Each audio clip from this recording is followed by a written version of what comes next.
I may be a little late to the party here, but I want to talk about the new Xbox handhelds that have just been announced.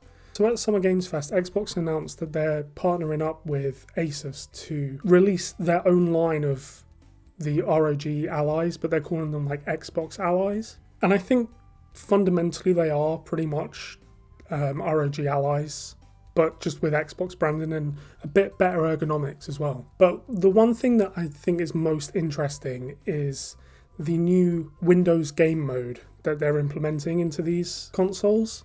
Obviously, I mean, my biggest issue with these like PC handhelds is that it seems like they're really convoluted to actually use because you have to still go through Windows 11, and Windows 11 is atrocious. The Steam Deck really fixed it. Obviously, it's running Linux, and that's, you know, part of it, but the amount of customization on the Steam Deck is just incredible. They really nailed the user interface by just implementing Steam Big Picture mode, but making it more of a, you know, more usable and more customizable with like Decky Loader and stuff like that. And obviously, like my last couple of videos, I talked about how I have completely switched over. I'm on Bazite, and using an actual proper interface is like a console-like interface is just so much better than having to deal with Windows 11. This new game mode that they're implementing to Windows, I think, has a lot of potential. Now, it's nowhere near enough for me to go, you know, running back to Windows. There are still a multitude of other issues, and as far as ads and bloatware and the amount of system resources that are taken up by Windows 11, I don't think that's going to change.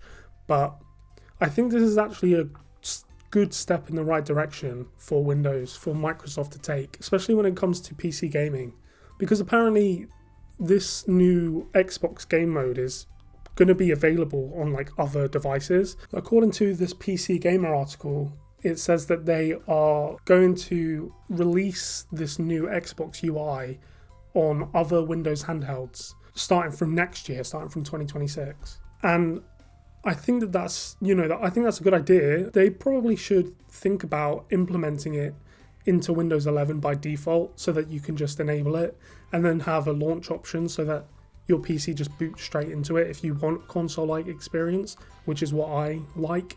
But from what we've seen, it does appear to be that they have really taken a page out of Valve's book. You know, they're really, I think they're probably a bit intimidated by the Steam Deck because we don't have like accurate or up-to-date sales figures for the Steam Deck, but I would not be surprised if it's like close to 10 million units. Like the Steam Deck is super popular, and for good reason as well. Like it's a great interface, it works super well. I think that the problem with the Steam Deck right now is that it is starting to show its age a bit. I mean, it's about 3.5 years old, right? You can really see that from like a performance perspective. A lot of games that are coming out just don't work on the Steam Deck anymore, which is why I don't really use my Steam Deck anymore. It is starting to show its age. But I mean, the Switch 2 did just come out, and I'm pretty sure that that is like comparable to the Steam Deck in terms of performance. So maybe it's not as behind as I think it is. But I mean, the Switch is like a completely different demographic anyway.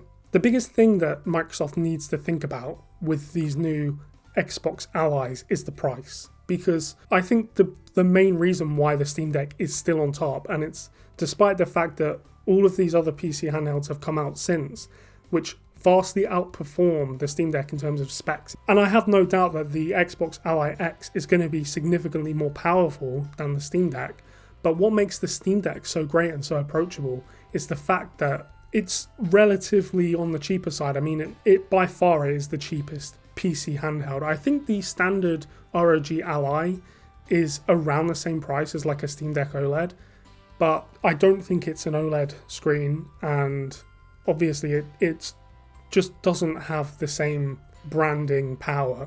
But Xbox does. I know they're kind of trailing behind in the console department, which is why I think they're trying to penetrate the PC gaming space a bit more. But I'm hoping that with the sort of Xbox branding and with Microsoft being very heavily involved in this product, even if it's still an Asus product, I would like to think that they've figured out a way to make the price a bit more digestible for, you know, the average person.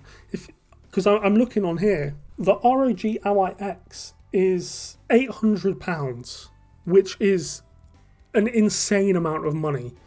The Steam Deck OLED starts at £479. So yes, the Xbox Ally X has, again, much higher specs. It's got more storage than the base model. However, the 1TB Steam Deck OLED is £569 currently. So compared to the ROG Ally X's 800, which also has a 1TB SSD in it, the specs are higher on the Ally X. But is it so much higher that it justifies an extra like £230? I don't think it is. I mean, you could probably get a laptop that outperforms the ROG Ally in terms of performance, but there is something nice about having an actual handheld console. But bringing it back to Microsoft, I think that they really need to think about how they're going to price it, because my thought process is, and I'm pretty sure this is what Valve did with the Steam Deck, is that they sold it at a loss and they made it up with, software, because obviously it runs all on Steam and Valve gets a nice juicy 30% cut of all of the games that are sold on Steam, right? So I would like to think that Microsoft can sort of do something similar.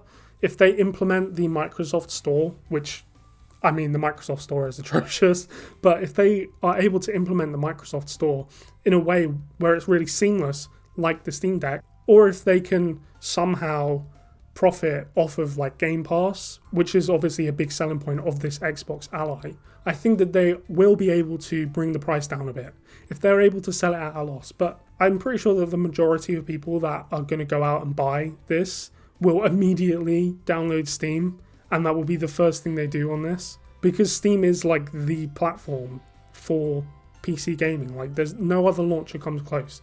No matter how much Microsoft improves on Game Pass and all of this, it just lacks the features that Steam has. I will say, just as a side note, it's going to be really funny playing PlayStation games on an Xbox console, but that's besides the point. Say that they can get the price down to like 600, which would then compete with the highest end Steam Deck model. I have a pretty good feeling that Valve is gearing up to release a Steam Deck 2 soon, because again, a lot of games nowadays are really struggling on the Steam Deck. I think a Steam Deck 2 will probably come out next year at some point.